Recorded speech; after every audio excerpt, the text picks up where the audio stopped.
Hi everyone, this is Shivani Prajapati and today we have brought for you another video in the series of Indian polity and constitution, and we'll be going to study about three things today.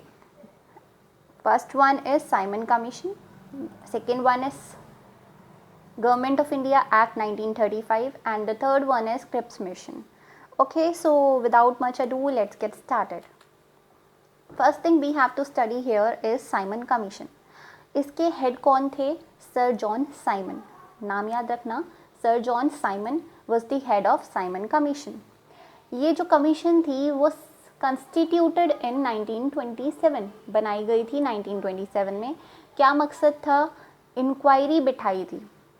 ये जो commission आई थी ये 1919 का जो हमारा act था उसके सिलसिले में, उसके बारे में, उसकी वर्किंग को लेके इंक्वायरी बिठाई गई थी, जिसने अपनी रिपोर्ट जो है 1930 में सबमिट की थी. ये जो रिपोर्ट थी एग्ज़ामिन की गई ब्रिटिश पार्लियामेंट द्वारा, और गवर्नमेंट ऑफ इंडिया एक्ट बाद में जो आया वो इस रिपोर्ट के आधार पे बना. फिर तो इसका जो next government of India act था वो साइमन कमीशन ने जो रिपोर्ट पब्लिश की थी, साइमन कमीशन ने जो रिपोर्ट सबमिट की थी ब्रिटिश पार्लियामेंट को, उसके बाद जो डिस्कशन हुए थे British parliament and government of India के, तो उसके बाद वो एक्ट आया था.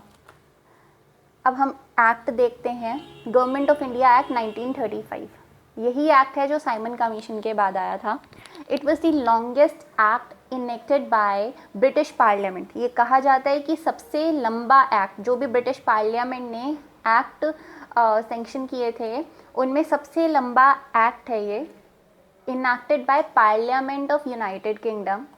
ठीक है. Act divided the powers between centre and provinces. इस एक्ट में क्या हुआ था, सेंटर और प्रोविंसेस के बीच में पावर्स डिवाइड हो गई थी. एक तरह से हमारी फेडरल गवर्नमेंट आ गई थी. There were 3 list for consideration of subjects under each government. एक तो थी फेडरल लिस्ट जिसको हम कहते हैं सेंटर लिस्ट. सेंटर की जो अभी लिस्ट होती है उसको तब कहा जाता था फेडरल लिस्ट. ठीक है. दूसरी लिस्ट होती है हमारी प्रोविंशियल लिस्ट, और तीसरी लिस्ट होती है जिसमें दोनों सब्जेक्ट्स आते हैं, दोनों स्टेट के भी और प्रोविंसेस के भी और सेंटर के भी, तो वो होती है हमारी कॉन्करेंट लिस्ट. ठीक है. अभी भी ऐसे ही होता है सिस्टम.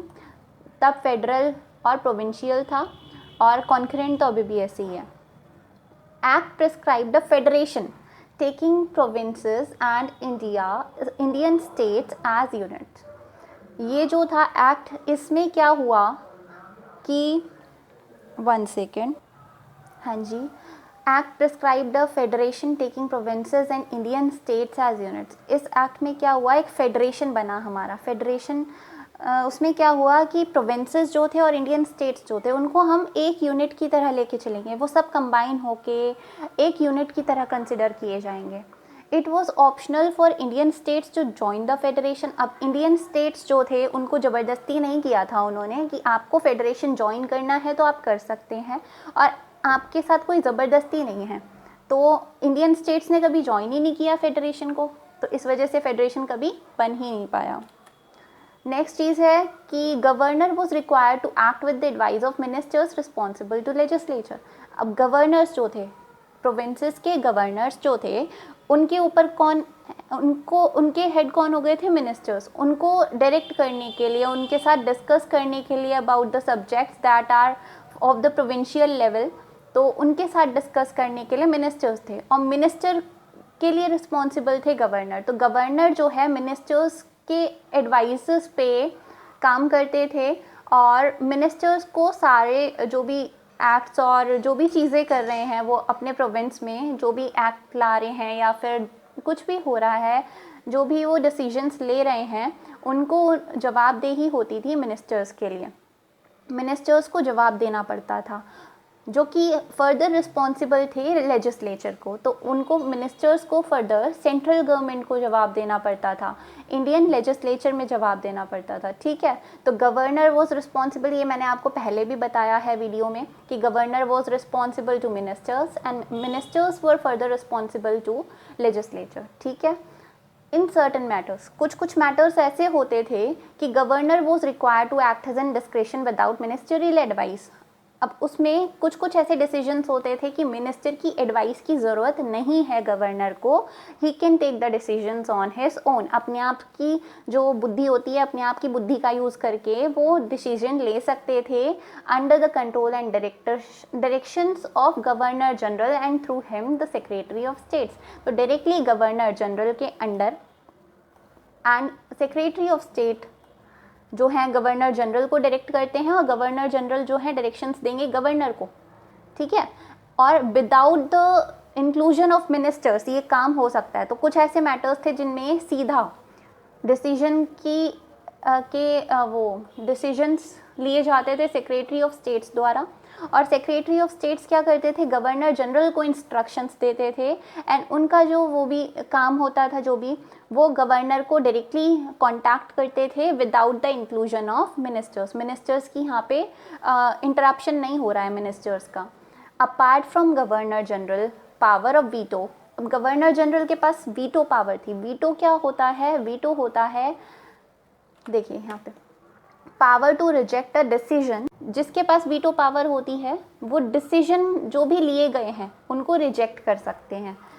रिजेक्ट करना माने कि अगर मान लो हमारे लेजिस्लेचर में डिसीजन लिया गया है, लेजिस्लेशन में कि कुछ भी डिसीजन लिया गया, तो क्या होगा, एक ऐसे पर्सनालिटी, ऐसी बॉडी जो कि उस डिसीजन को रिजेक्ट कर सके कि हम नहीं मानते आपका डिसीजन और ये डिसीजन लागू नहीं होगा, तो ऐसी पावर जो होती है वो वीटो पावर होती है।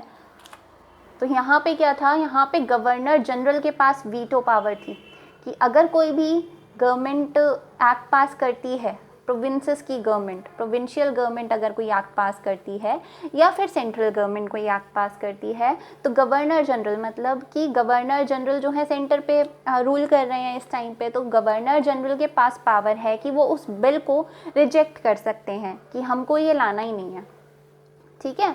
A bill pass by central legislature was also subject to veto by the crown. अब मान लेते हैं, अब ऐसा तो हो गया ना कि प्रोविंसेस ने जो बिल लाए हैं, प्रोविंसेस उन्होंने अपनी जो रिपोर्ट थी गवर्नर जनरल के ऑफिस में सबमिट की एंड गवर्नर जनरल ने उसको रिजेक्ट कर दिया कि हम ये बिल नहीं ला सकते हैं, ठीक है, हम ये एक्ट नहीं बना सकते हैं। उसी तरह अगर गवर्नर जनरल और उनकी जो काउंसिल है वो कोई एक्ट लाना चाहे, वो कोई बिल पास कराना चाहे, तो वो bill subject to veto by crown, उस बिल को रिजेक्ट कर सकते हैं कौन, क्राउन, ब्रिटिश क्राउन उस बिल को रिजेक्ट कर सकते थे, because supreme power at that time was British crown only. So governor general was nothing. अगर वो बिल लाना चाहें और क्राउन को पसंद ना आए तो वो रिजेक्ट कर सकते थे। नेक्स्ट चीज़ क्या है कि बिल्स और amendments on some subjects could not be introduced in the legislature without the governor general's previous sanction। अब पहले से उनकी अनुमति लेनी पड़ती थी कि हम लेजिस्लेचर में ये बिल लाना चाहते हैं, तो क्या हम उसके डॉक्यूमेंट्स ला सकते हैं, क्या हम ये बिल को रिप्रेजेंट कर सकते हैं, प्रेजेंट कर सकते हैं अपनी पार्लियामेंट में, अपने लेजिस्लेचर में। तो अगर गवर्नर जनरल का प्रीवियस सेंक्शन नहीं मिला तो वो बिल प्रेजेंट नहीं होगा लेजिस्लेचर में। तो इसलिए कुछ सब्जेक्ट्स ऐसे होते थे जिन पे लेजिस्लेचर में इंट्रोड्यूस करने से पहले उनको गवर्नर जनरल की पहले से अनुमति चाहिए होती थी। तो बिल्स और amendments on some subjects could not be introduced in the legislature without the governor general's previous sanction, ठीक है। तो this was it. Now, Governor General was empowered to authorize either the federal or the provincial legislature to enact a law with respect to any matter which was not enumerated in the above noted legislative list। तो governor general के पास ये power थी कि वो federal या फिर provincial legislature को allow कर सकते हैं कि वो लॉ बनाए किसी भी मैटर पे जो कि ऊपर लेजिस्लेटिव लिस्ट में नहीं दिया हुआ है। लेजिस्लेटिव लिस्ट क्या होती है कि किन किन मैटर्स पे सेंटर को लॉज बनाने हैं, किन किन मैटर्स पे प्रोविंसेस को लॉज बनाना है और किन किन मैटर्स पे दोनों साथ मिलके काम करेंगे, जो कि होती है कॉन्करेंट लिस्ट। तो उसमें सब्जेक्ट्स स्पेसिफाइड थे कि ये वाले सब्जेक्ट्स जो हैं, ये वाले मैटर्स जो हैं फेडरल लिस्ट के अंदर आएंगे, ये वाले मैटर्स प्रोविंसेस की लिस्ट के अंदर आएंगे और ये वाले मैटर्स कॉन्करेंट लिस्ट के अंदर आएंगे। तो गवर्नर जनरल के पास ये पावर थी कि वो ऑथराइज कर सकते हैं, वो अधिकार दे सकते हैं, किसको, फेडरल और प्रोविंशियल लेजिस्लेचर को, कि वो अपने मुताबिक लॉज बना सकते हैं उन सब्जेक्ट्स पे भी जो कि लेजिस्लेटिव लिस्ट में नहीं दिए हुए हैं। ओके, वीटो मैंने आपको बता दिया है। अब यहाँ पे देखते हैं एक दूसरी चीज़ कि डोमिनियन स्टेटस क्या होता है। डोमिनियन स्टेटस क्या होता है, very important. Dominion word colonies, dominion क्या था, कॉलोनीज थी अंडर ब्रिटिश एम्पायर। जैसे कि हमारा इंडिया जो था, India was also a colony under British empire. British empire की हमारा इंडिया भी कॉलोनी है, कॉलोनी रह चुका है। Where British gave right to control and manage internal affairs only. ठीक है, डोमिनियन क्या होता है, डोमिनियन होता है कि अगर आपको ब्रिटिश सरकार जो है आज़ादी देती है कि आप अपने देश के इंटरनल अफेयर्स जो हैं खुद मैनेज कर सकते हैं, वो आज़ादी को हम कहते हैं डोमिनियन। ठीक है, डोमिनियन स्टेटस। और साइमन कमीशन ने प्रॉमिस किया था कि आपको डोमिनियन स्टेटस प्रोवाइड किया जाएगा। ठीक है, आगे आने वाले एक्ट में आपको डोमिनियन स्टेटस दिया जाएगा। पर यहाँ पे क्या हुआ, यहाँ पे ये जो 1935 का एक्ट आया, इसमें कोई मेंशन ही नहीं था। ठीक है, it was not conferred by the Government of India Act 1935। Dominion status confer नहीं किया गया गवर्नमेंट ऑफ इंडिया एक्ट 1935 में। ये जो एक्ट आया उसने कोई हमें डोमिनियन स्टेटस नहीं प्रोवाइड किया। और डोमिनियन स्टेटस के अंदर मैं आपको बता दूं कि इंटरनल अफेयर्स सिर्फ हम इंडिया में जो लोकल बॉडीज़ होती थी, लोकल रूलर्स होते थे, उनको पावर दी जाती थी, उनको ऑथराइज़ किया जाता था कि आप लोकल अफेयर्स में डिसीजन ले सकते हो। ठीक है, और जो सब्जेक्ट्स थे, जैसे मेजर सब्जेक्ट्स होते हैं नेशनल लेवल की इंपॉर्टेंस के, जैसे कि डिफेंस, कम्युनिकेशन और फॉरेन रिलेशन, ये तीनों सब्जेक्ट तब भी ब्रिटिश के कंट्रोल में रहेंगे। कहने का मतलब ये है कि ब्रिटिश गवर्नमेंट और जो लोकल गवर्नमेंट है वो मिलके काम करेगी। All over the sub continent जो भी मैटर्स होंगे उनको उनकी वर्किंग पे और उनके काम करने पे जो भी डिसीजन होंगे वो सारे ब्रिटिश गवर्नमेंट और लोकल गवर्नमेंट मिलके लेगी। बट मेजर जो सब्जेक्ट्स होंगे जैसे कि defence, communication and foreign relations, उन पे सिर्फ ब्रिटिश का कंट्रोल होगा। उन सब्जेक्ट्स पे सिर्फ ब्रिटिश डिसीजन ले सकते हैं। तो British government having the jurisdiction over the subjects of foreign affairs, defence and communication, उनको पावर थी, उनके पास अथॉरिटी थी कि वो डिफेंस, फॉरेन अफेयर्स और कम्युनिकेशन के ऊपर डिसीजन ले सकते हैं हमारे देश में। ठीक है, नेक्स्ट स्लाइड पे आते हैं। अब हमारे पास नेक्स्ट टॉपिक है क्रिप्स मिशन। ठीक है, अब इन मार्च 1942, डेट याद रहे, March 1942, sir Stafford Cripps, a member of British cabinet, came with a draft declaration. अब डिक्लेरेशन क्या होता है, एक अगर आपको एक्ट पास करना है तो ड्राफ्ट डिक्लेरेशन होता है उसका प्रिलिमिनरी आउटलाइन कि हम इस एक्ट में क्या क्या करने वाले हैं। मान लीजिए आपको ऐसे लिखना है तो आप कुछ एक छोटा सा जस्ट बनाते हैं उसका कि what are you going to write about in that essay. तो उसी तरीके से प्रिलिमिनरी आउटलाइन तैयार की जाती है किसी भी एक्ट को पास करने से पहले, उसको बोलते हैं हम ड्राफ्ट डिक्लेरेशन। ठीक है, तो सर स्टैफर्ड क्रिप्स मेंबर जो थे ब्रिटिश कैबिनेट के, उन्होंने एक डिक्लेरेशन दिया और उसमें क्या था देखते हैं। According to this proposal the constitution of India was to be framed by the elected constituent assembly by Indian people. इसमें क्या था, इस डिक्लेरेशन में क्या लिखा हुआ था कि कॉन्स्टिट्यूशन ऑफ इंडिया फ्रेम बने, और कौन बनाए उसे, कॉन्स्टिट्यूएंट असेंबली। और कॉन्स्टिट्यूएंट असेंबली को कौन बनाएगा, इंडियन पीपल। ठीक है, इंडियन पीपल इलेक्ट करेंगे कुछ ऐसे बंदे, कुछ ऐसे मेंबर्स जो कि एक कॉन्स्टिट्यूएंट असेंबली बनाएंगे, जो कि एक ग्रुप बनाएंगे, जो कि आगे जाके फर्दर कॉन्स्टिट्यूशन ऑफ इंडिया को फ्रेम करेगा। ठीक है, this was mentioned in this proposal. Constitution should give India dominion status, जो कि पिछले एक्ट में साइमन कमीशन के बाद जो एक्ट 1935 आया उसमें साइमन कमीशन ने जो प्रॉमिस किया था कि हमें डोमिनियन स्टेटस प्रोवाइड किया जाएगा, वो नहीं प्रोवाइड किया गया था। उसके बाद ये जो क्रिप्स मिशन है इसमें मेंशन हुआ कि इंडिया को डोमिनियन स्टेटस प्रोवाइड किया जाएगा। There should be one Indian union comprising all provinces and Indian states.